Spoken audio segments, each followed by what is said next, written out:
Hello বন্ধুরা, স্বাগত জানাই MAAHS স্টাডি চ্যানেলে। পঞ্চম শ্রেণী অর্থাৎ ক্লাস 5-এর প্রথম পর্যায়ক্রমিক মূল্যায়ন 2025 আমাদের পরিবেশ থেকে আজ প্রশ্ন নিয়ে আলোচনা করব। ফার্স্ট সেমেটিভ এক্সামের জন্য একদম 100% তোমরা কিন্তু কমন পেয়ে যাবে, ঠিক আছে। সাজেশন পরিবেশের, আমাদের পরিবেশ সাজেশন ক্লাস 5-এর, তোমরা যারা ক্লাস 5-এ পড়াশোনা করছো তোমাদের জন্য ভিডিওটি খুবই গুরুত্বপূর্ণ হবে। নম্বর বিভাজন, সিলেবাস ও প্রশ্নপত্র নিয়ে আলোচনা করব, একদম উত্তর সহ কিন্তু আলোচনা করব। প্রশ্ন ও উত্তর সহ আলোচনা করব, একদম ফাইনাল সাজেশন তোমাদের পরীক্ষার জন্য। এই প্রশ্নপত্র তোমরা যদি দেখে যাও অবশ্যই তোমরা 100% কমন পেয়ে যাবে ফার্স্ট সামেটিভ এক্সাম 2025-এর ক্লাস 5-এর আমাদের পরিবেশ থেকে। তো দেখো, তোমাদের সব মিলিয়ে ফার্স্ট সামেটিভ এক্সাম হবে 20 নম্বরের, ঠিক আছে। তোমাদের 20 নম্বরের হবে, ফুল মার্কস 20 নম্বরের রয়েছে। আর তোমরা পরীক্ষার হলে সময় পাবে 40 মিনিট। এই 40 মিনিটের মধ্যে তোমাদের পরীক্ষার খাতা অ্যান্সার শিট লিখে কিন্তু জমা করে আসতে হবে। তো চলো তোমাদের আমাদের পরিবেশ ক্লাস 5-এর সিলেবাসটা কি রয়েছে তোমরা অন স্ক্রিনে দেখে নাও। তোমাদের প্রথমে যেটা পড়তে হচ্ছে সেটা হলো প্রথম অধ্যায় মানব দেহ পড়তে হচ্ছে পৃষ্ঠা নম্বর 1 থেকে 18 পর্যন্ত, ঠিক আছে। আর দ্বিতীয়ত যেটা পড়তে হচ্ছে সেটা হলো ভৌত পরিবেশ, মাটি, জল ও জীববৈচিত্র্য, পেজ নম্বর দেখো 19 থেকে 61 পর্যন্ত। তো এই হলো তোমাদের সিলেবাস ক্লাস 5-এর আমাদের পরিবেশ থেকে। প্রথম অধ্যায় মানব দেহ 1 থেকে 18 পেজ, আর ভৌত পরিবেশ, মাটি, জল ও জীববৈচিত্র্য। চলো প্রশ্নপত্র ও উত্তর সহ আলোচনা করব। আবারও আমি নিশ্চিত করে বলছি, এই প্রশ্নপত্র তোমরা যদি করে যাও অবশ্যই তোমাদের ফাইনাল পরীক্ষায় ফার্স্ট সেমেটিভ এক্সামে কমন পেয়ে যাবে এবং তোমাদের সাফল্য নিশ্চিত। তো তোমাদের প্রথমেই যেতে থাকবে পরিবেশে MCQ থাকবে, অর্থাৎ মাল্টিপল চয়েস কোশ্চেন, সঠিক উত্তর বেছে নিয়ে লেখো। অন স্ক্রিনে দেখতেই পাচ্ছ আমাদের প্রথম প্রশ্ন 1 নম্বর, ত্বকে রোদ লাগলে কোন ভিটামিন তৈরি হয়? অপশনগুলো লক্ষ্য করো, vitamin A, vitamin D, vitamin C, সবগুলোই। চলো অ্যান্সারটি দেখে নাও কি হবে। অ্যান্সারটি হলো ত্বকে রোদ লাগলে ভিটামিন ডি তৈরি হয়, ভিটামিন ডি সঠিক উত্তর। পরবর্তী প্রশ্নটি লক্ষ্য করো, বলা হয়েছে একজন প্রাপ্তবয়স্ক মানুষদের দেহে হাড়ের সংখ্যা কয়টি? অপশনগুলো লক্ষ্য করো, এ 206, বি 205, সি 406, ডি 307। কোনটি সঠিক? চলো সঠিক অ্যান্সারটি দেখে নিই। সঠিক অ্যান্সার হবে অপশন এ 206। 206টি একজন প্রাপ্তবয়স্ক মানুষদের দেহে হাড়ের সংখ্যা। চলো নেক্সট কোশ্চেনটা আমরা দেখে নিই। দাঁত চিকিৎসা করা হয় কোন রোগে? অপশনগুলো ভালো করে লক্ষ্য করো। অপশন এ কলেরা রোগে, বি ক্যান্সার রোগে, সি যক্ষা রোগে, ডি টাইফয়েড রোগে। তো সঠিক অ্যান্সার হলো দাঁত চিকিৎসা করা হয় সি যক্ষা রোগে। এটি হলো সঠিক উত্তর, যক্ষা রোগে, ঠিক আছে। চলো পরবর্তী কোশ্চেনগুলো দেখে নিই। কাঁধ থেকে কনুই পর্যন্ত বিস্তৃত অস্থি বা হাড়ের নাম কি? অপশনগুলো লক্ষ্য করো, এ হিউমেরাস, বি ভাতৃবা, সি ফিমার, ডি রেডিয়াস।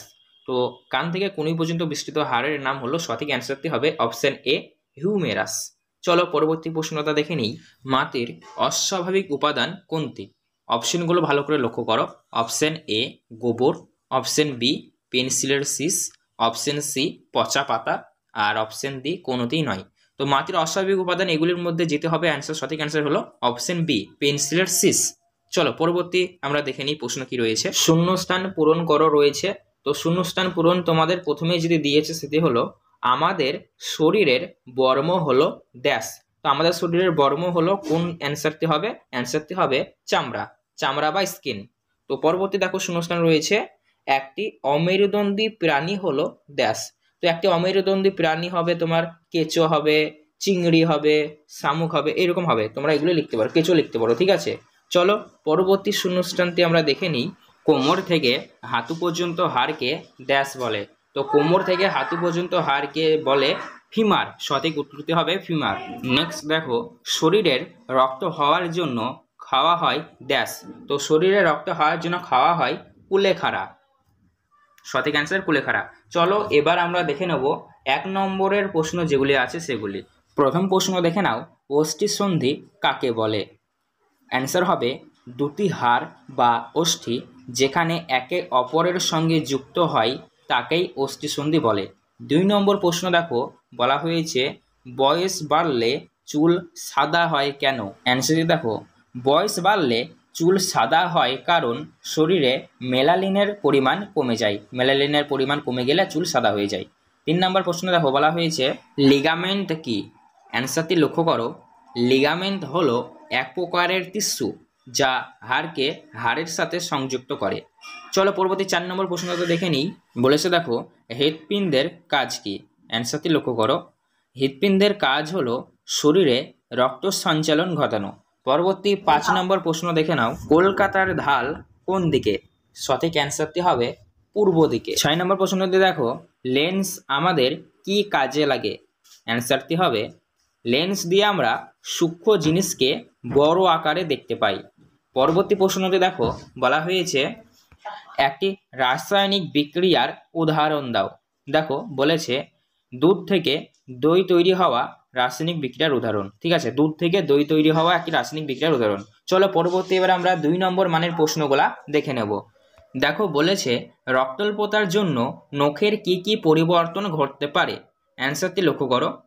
রক্তাল্পতার জন্য নখের মাঝখানটা চামচের মতো হয়ে যেতে পারে, নখ ফ্যাকাশে হয়ে যেতে পারে, এমনকি নখ ফেটেও যেতে পারে। ঠিক আছে, চলো পরবর্তী প্রশ্নটা দেখে নিই। বলেছে দেখো, বাড়িতে ORS কিভাবে তৈরি করবে? অ্যান্সারটি লক্ষ্য করো। জল 20 মিনিট ফুটিয়ে নিয়ে ঠান্ডা করতে হবে।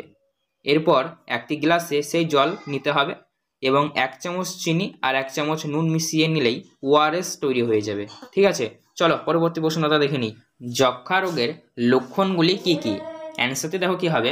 প্রথমে বিকেলে জ্বর হয়, খাবার অরুচি ও বুকে ব্যথা শুরু হয়, অসুখ বাড়লে কাশির সঙ্গে কাঁচা রক্ত উঠে আসে, দেহের ওজন ক্রমশ কমতে থাকে। তো এগুলি হলো যক্ষ্মা রোগের লক্ষণ। চলো পরবর্তী প্রশ্নটা দেখে নিই। বলেছে দেখো, পাহাড়ে কিভাবে ধস নামে? অ্যান্সারটি লক্ষ্য করো। খাড়া ঢাল মাটিতে ধস নামার পক্ষে উপযুক্ত, তো সে মানে আর কি ভিজে মাটি আর কি ধস নামার পক্ষে উপযুক্ত পরিবেশ তৈরি করে। কোনো বড় পাথরের নিচে মাটি থাকলে বৃষ্টিতে সেই মাটি ধুয়ে বেরিয়ে যায়।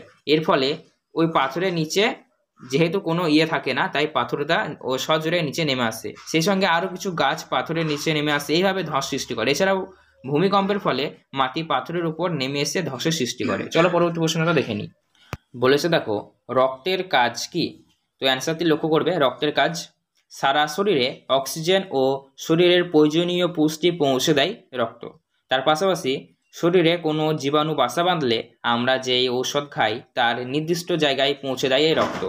তো আজকের ভিডিওটির মাধ্যমে সমস্তটাই ক্লাস 5-এর পরিবেশ, আমাদের পরিবেশ সাবজেক্টের প্রথম সায়েন্টিফিক এক্সামের প্রশ্নপত্র উত্তর নিয়ে সমস্তটা আলোচনা করলাম। তো আজকের ভিডিওটি বানাতে কিন্তু অনেকটাই কষ্ট হয়েছে, তাই তোমাদেরকে অবশ্যই রিকোয়েস্ট করব এই ভিডিওটি ভালো লাগলে লাইক করবে এবং তোমার বন্ধু বান্ধবদের মধ্যে বেশি বেশি করে শেয়ার করে দেবে, যাতে তারাও জানতে পারে। আর এই ভিডিওটি অবশ্যই লাইক করবে এবং এরকমই সাজেশনমূলক ভিডিও পেতে হলে অতি অবশ্যই আমাদের এই চ্যানেলটিকে সাবস্ক্রাইব করো আর পাশে থাকা বেল নোটিফিকেশনটি কল করো। এই চ্যানেলের মাধ্যমে তোমরা সবসময় এডুকেশন পারপাস ভিডিও পেয়ে যাবে। ধন্যবাদ। ভিডিওটি ভালো লাগলে লাইক করো, আর যে কোনো প্রশ্নের জন্য কমেন্টস করা আছে কমেন্ট করে জানাতে পারো। ধন্যবাদ।